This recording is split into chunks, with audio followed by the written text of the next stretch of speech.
All right, so I'm going to give this a little bit of a news roundup a go, and we'll see how it goes. So this is just a bunch of hodgepodge, a potpourri of stories that I find interesting. There's all kinds of Deep Purple news all the time, but I don't really care about a lot of it, to be quite frank. Um, but in any case, there were rumors about Deep Purple being in uh, Nashville to record a new album, a follow-up to 2024's Equals One. And yeah, so they have been captured backstage. This is on the official Deep Purple Instagram account, showing pictures of them backstage at a Metallica concert. So there's a couple pictures here of Ian and Don with Lars, Simon and Don, and I don't know what's his name. And then here's Ian and Lars, and then Don and his son and Ian, and Jack White, Mike Airy. Um, but before I move on to the next one, it's funny when I was looking at this picture, I was like zooming in. Let's see if I can zoom in here. And I thought, can't quite see the face, but that haircut is pretty iconic. This dude here.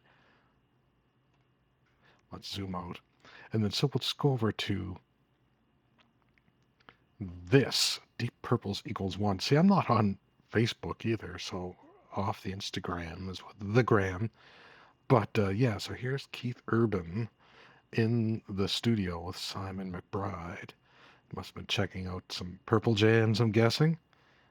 So proof that not only are Purple in Nashville, but they're in the studio because that's definitely, let's see if we can, that's definitely Simon's pedal board. Yep, so that's that. So Purple are working on a new album. Sort of well, Purple related was Blackmore's Night has been inducted into the Long Island Music and Entertainment Hall of Fame. And then, so this was, I think Candace went and accepted the award the other night. I don't think Richie went. But yeah. So this is, I'll put the links to all this stuff in the description below. But yeah, this is looking like kind of like a low key. This room. If I didn't know any better, I'd say this is from the. I don't know if the U.S. has the same thing, but in Canada we have these legions. Like with the veterans after World War. It's just the little military vets. That's their social center, and the Legion. And this kind of looks like in the basement of a Legion. There could be like a bingo going on upstairs. I don't know. But anyway, you get to check out. And I think this coincided with the release of Candace Knight's new album. I think it's called like Beach Glass or something like that. I haven't heard it.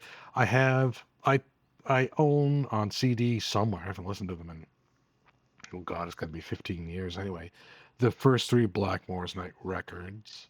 But then, I mean, it was very good at what it was, but that was just not a journey I wanted to go on.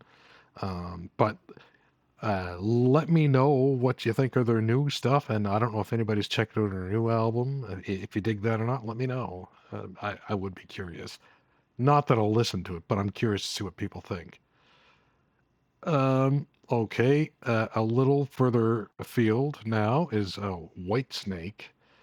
Eh, They've announced, I think this is like an 8 CD box set of some live material from 2004 to 2015. Here I go again. So there's probably like 9 versions of that on the box set.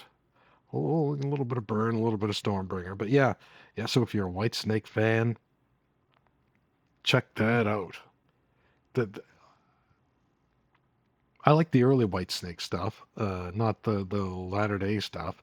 But for a fan, they've been like pumping it out lately, like all these great box sets. So good on them.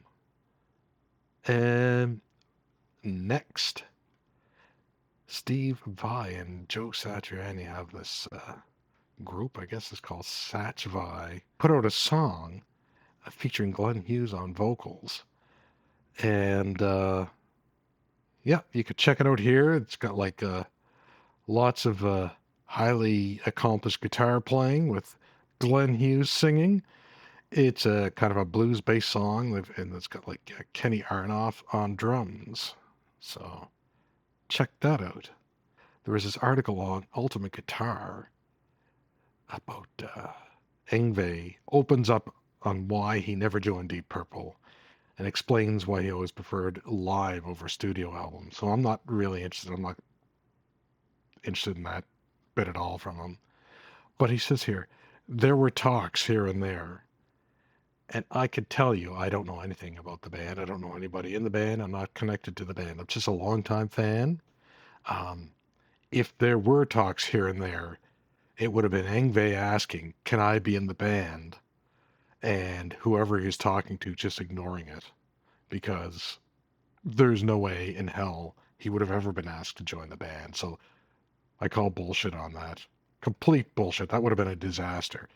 Highly technically accomplished guitarist, but in no way, shape, or form should he have. He would not fit in with Purple. But anyway, there's that rumor, and it's kind of like clickbait here, I guess. And then finally, this is going back a little bit. This is back in February, but Darker Than Blue, the longtime Deep Purple fan. Well, it used to be a newsletter, but they have a WordPress here and Facebook. But yeah, they said there was. This is back in I think January, February. There's talk of a speedy follow-up to the recent studio album, even this year, of course, which they're in Nashville right now. And archive-wise, a follow-up to the Machine Head box set on the way. This one from Made in Japan. Now, I own the Made in Japan 9 album set that came out. Oh God, it's like 11 years ago now.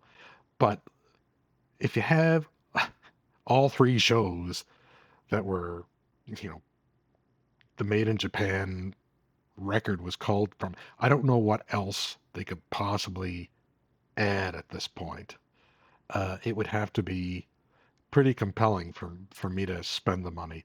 That said, maybe not everybody got that box set, and lots of new fans, and that kind of thing could be coming along. But I'm suspecting for longtime Purple fans who have multiple copies of Made in Japan, I don't expect there to be all that much in this. We'll see. I was hoping for the next remix in that boxer, the Deep Purple 50. I was hoping that would be a Rapture of the Deep.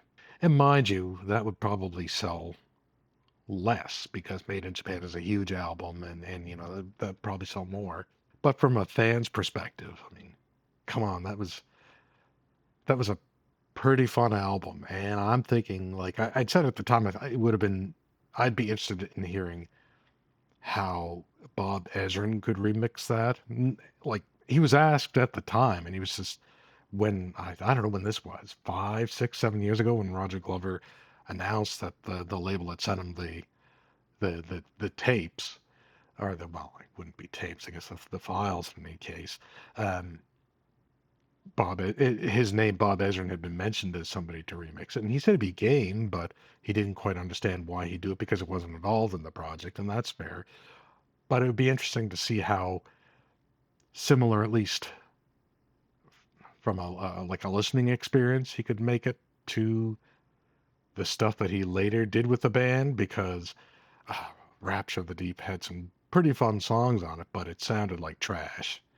And I would, regardless, I'm rambling here.